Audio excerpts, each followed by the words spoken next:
Well, hello and welcome to the video, or should I say hello and welcome to another edition of Norman's Wisdom. It's been a while. Oh, no, thought I had something on my leg then. It's been a while. I appreciate since I've done one of these, but I've got something to say, got a point of view that I want to put across. And a few people have said, are you going to do any more Norman's Wisdom? I'd imagine a lot of people haven't said, but have thought, oh God, don't let him do any more. But anyway, here I am. So yeah, we're going to do that. Where am I, in fact? Well, I'm in a woodland called Malden Woods, which is about 10-minute drive away from my house. Little interesting fact here, I came here for my second ever video, but it never got released, or it might have got released, but as part of something else, like an end of year review or something. And the reason it never got released at the time was, well, because I was rubbish, but equally because it was very hard to get photos here because it's quite dense in places. Although looking at that, there are some quite, looking around, some quite open spaces. So there may be a shot here or a video here on the cards in the future. Anyway, before we get started, I just want to, give you a little update on where we're at. I appreciate there's been a lack of content lately. It's not for the lack of trying. I have been out and trying to get videos. I went to Lincoln and did an overnighter there and was aiming for 3 or 4 videos and ended up with just one. I went to some woodland, which I kind of hastily researched and went to, and it didn't quite work out how I wanted to. And then I moved on to another wood that I saw while I was driving on the way and thought, my God, that looks fantastic. But it turns out that was private. There was one right of way that just ran down the side of the wood and you couldn't actually go in, and it's really frustrating actually. That could be a subject for another one of these. There's these massive areas of woodland across the country that people just can't get access to. You can't even go and wander in there. There was some fantastic looking trees and I couldn't get anywhere near them, so that was frustrating. I did the street photography video obviously, and then after that I was going to go to a local nature reserve to do some wildlife photography, but it was so hot. If you remember a couple of weeks back when we had that massive heat wave, not the 40 degree, but the one before that when it was still ridiculously hot. I just thought the birds are going to be sheltering from the heat anyway, so sort of got rid of that, didn't do that one. And yeah, so unfortunately, where I've been trying to get weekly videos out, they've been few and far between. But I am going to London to do some street photography in a couple of days' time. It was supposed to be today, but in a couple of days' time. And actually, while we're on the subject of that, I don't know if you enjoyed my point of view style photography from Lincoln. So if you watched that, can you let me know if it was something you enjoyed? I mean, from my point of view, it freed me up no end, because I literally just had my camera with the GoPro on the hot shoe mount, and I just switched the GoPro on and switched my mic on and just left it recording. So whenever I saw anything interesting, I just lifted the camera up. Whenever I went to take an image, I just put the camera to my eye and had a little chat, and it was so easy, so liberating. So my street photography, on that day was so easy.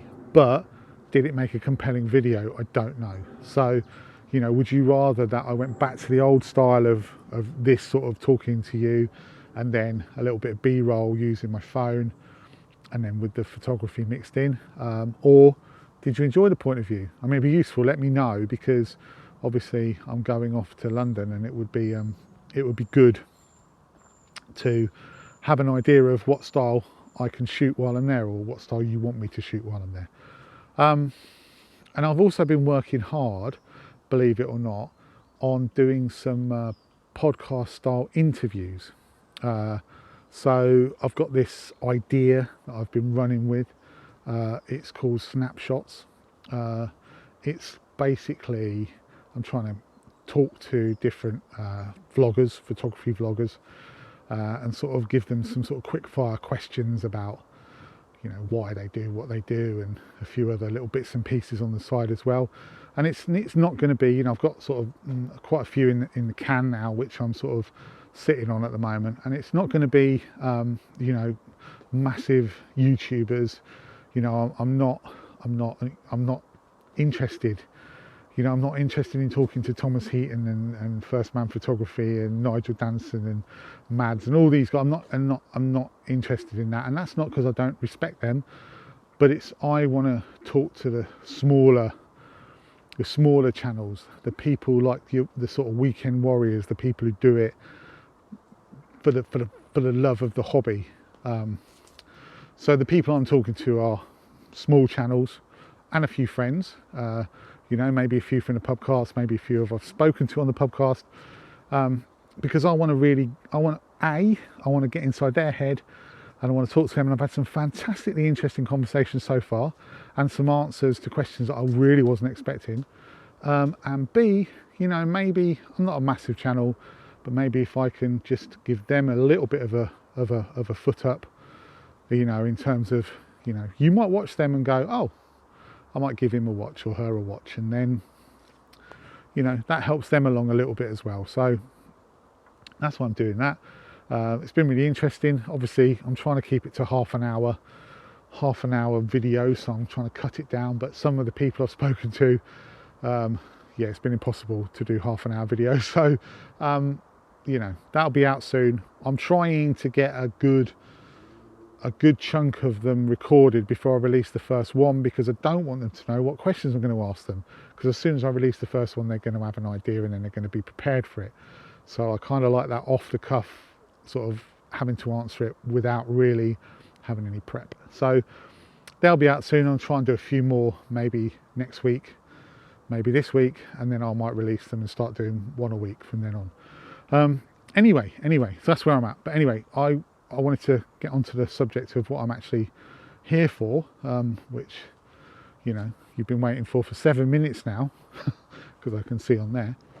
So basically, there's a guy on Twitter, and his name's Andrew Atkinson, and I'll stick a link below, so you can give him a follow. And he posts these really interesting daily polls on, you know, asking questions on photography. And I genuinely believe that he does it because he's interested and wants to spark a debate and spark a bit of conversation. A few people have jumped on the bandwagon, you know, in the meantime, who seem to be wanting to do it for other more nefarious reasons, shall we say. But I genuinely think that he's a genuine guy and he's doing it for that reason. Anyway, about a week and a half ago, one of the questions that he asked, one of the polls that he posted was, do we need any more photography YouTubers? Now the poll's finished and the result was, I don't know, 60% in favour of having more, but that's not what this is about. My observation and what I want to talk about is was in the comments. So there were an awful lot of comments, which he gets often, and there were a few that said, well, it's up to them, and there were a few that said, oh, we don't need any more egotistical, you know, people, which you're going to get because, let's face it, a lot of Twitter photographers hate YouTubers. It's a fact. Move on. Anyway, but it's the other ones in between that I found fascinating. So there were a huge, or I'd say a large percentage of responses which said, yeah, of course, if they do X, Y, Z. So they said, if they didn't regurgitate or don't regurgitate the same stuff that everyone else is doing, then yeah, there's always room for another one. Or, can hear a sound. Or if they go and do this style, then yeah, definitely there's room for one more. Or if they don't go to the same places as everyone else goes to, then yeah, there's definitely room for one more. And I thought to myself, hang on a minute, we got this totally the wrong way around. There shouldn't even be a question, is there, can we, should we have another YouTube or photography YouTuber? It's not even a question. If you want to be a photography YouTuber, the answer should be absolutely yes, because it's your hobby. It's your hobby, so if you want to go out there and you want to literally parrot everything that Thomas Heaton has ever done, then that's your prerogative to do it, because it's your hobby. Now, once you post your videos, you're posting them in a public domain, you're posting them on social media, you've got to expect comment, you've got to expect criticism, and you've got to expect opinion. You know, that's one of the things that goes hand in hand with posting anything on social media. You post it there, someone's going to respond to you. But in the first place, in the very first instance, should you be able to go and take photographs, be able to go and have a YouTube channel? Of course you should. It's not anybody else's business. And I find it really interesting that these guys, and I'm not criticizing them, I just think it's the way that we're programmed to be almost. These guys who comment saying yes, but, yes, but, yes, but, they view themselves as consumers. They view themselves as almost like we're providing a service for them. YouTube, people who do YouTube videos are providing a service for them, and they are the consumers, and therefore they have a right to say, yeah, you can do that, but it's got to be how I want it. And that's wrong. That's totally wrong. We're not consumers. We're not a public service. I don't do YouTube for you guys. I mean, I'm glad you guys get something out of it, but I started YouTube for a totally different reason. I didn't start YouTube for anything to do with me pleasing someone else. I started YouTube to please myself and to create memories and to inspire people, etc., etc. But the point is that I didn't do it just to please a bunch of consumers, because I'm not a service provider. I'm just a person enjoying my hobby. Now flip that around and imagine that I posted a poll on Twitter that said, should we have any more photographers? Should we allow any more people to go out and take photographs? Imagine that. What would people say? Imagine if someone said in the comments that, yes, we can have more photographers. There's always room for another photographer. However, I don't want to see another shot of the old man of Store. I don't want to see one. So if you're going to do that, don't bother. Or I don't want to see any more photographs of kingfishers because I'm bored with them. Or you can only be a landscaper, or you can only be a photographer if you don't go to Scotland and you do go to Warrington. Don't know why I said Warrington, but could you imagine that? People go, well, what? It's my hobby. I do what I want. I don't need you telling me what to do.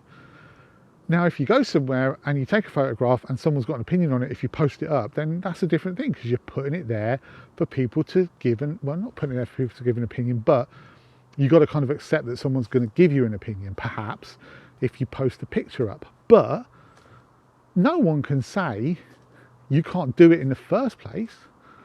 But for some reason, because we are, I don't know whether it's something to do with media and people think that YouTube is akin to television production companies where people pay their license or pay Sky. You don't pay, I guess you watch adverts, but you don't pay for YouTube. You don't pay us for YouTube anyway.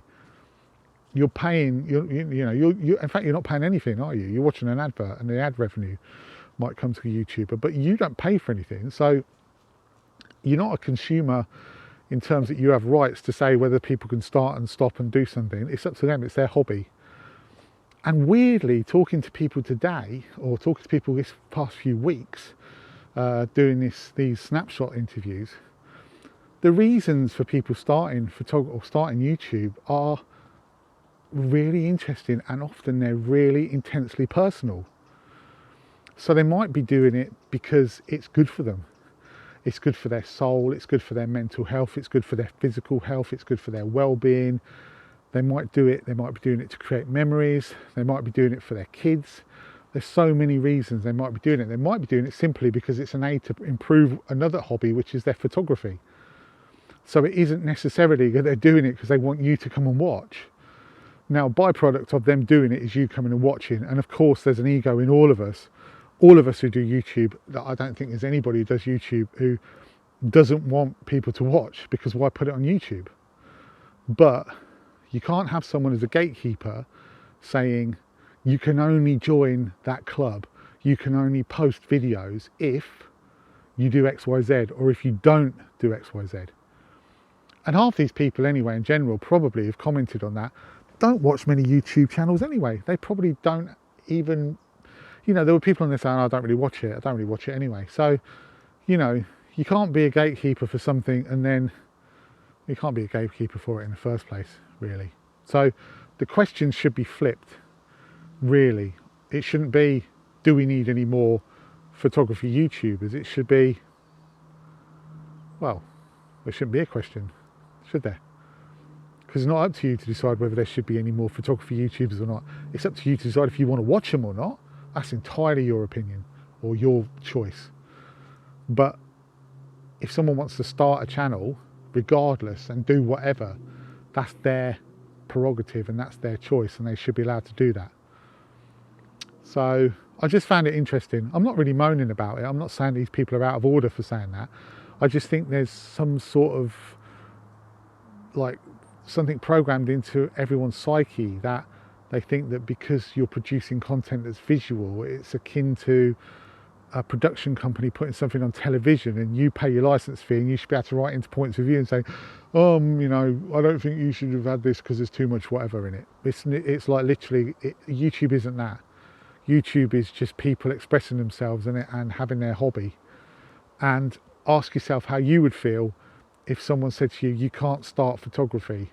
You can't start photography unless you do this, that and the other. Or you can't start macrame, or you can't go and play football, or you know, you can't go on holidays, can't go traveling the world unless you miss out all these places because I'm bored with everyone going to all these places. It's a stupid thing, it's a stupid thing. So, you know, if you have that point of view, then maybe just listen to what I've said and, you know, just maybe, I mean, I might be wrong. Equally, you know, if you think I'm wrong, please feel free to tell me. Or, you know, if you've got any comments on it, please feel free to tell me. But yeah, I just think that it was a really interesting response to the question in the first place, or an interesting set of responses to the question in the first place. So yeah, so that's all I wanted to talk about really. And I will say as well, actually, on top of that, just very quickly, half the guys I've spoken to, a lot of the guys I've spoken to during these sort of snapshot things, imagine someone said to them, you can't start a channel. The benefits that they've got out of that channel would all be gone, because they get, you know, there's like I say, often it's intensely personal. People might go and do photography as a release, or go and do YouTube as a release, and to tell someone they can't do it because it's not what you want to watch, well, that's ridiculous. Anyway, I'm gonna finish it here, but I will say one more thing before I go. If you are a small vlogger, not small in stature but small in channel, and you want to come on to have a chat with me on this snapshots, then please feel free to get in touch with me. My email is gary@garynormanphoto.com. I'll put it in the description below and we'll sort something out. Equally, if I've spoken to you and I haven't got back to you yet, I promise you, you're on my list. I'm just so badly organised, I haven't sorted anything out. Anyway, I'll see you guys next time. I think will be from London. Let me know what style you want. I may do it, I may not, but it'd be interesting to know. And I'll see you next time. Thanks for watching.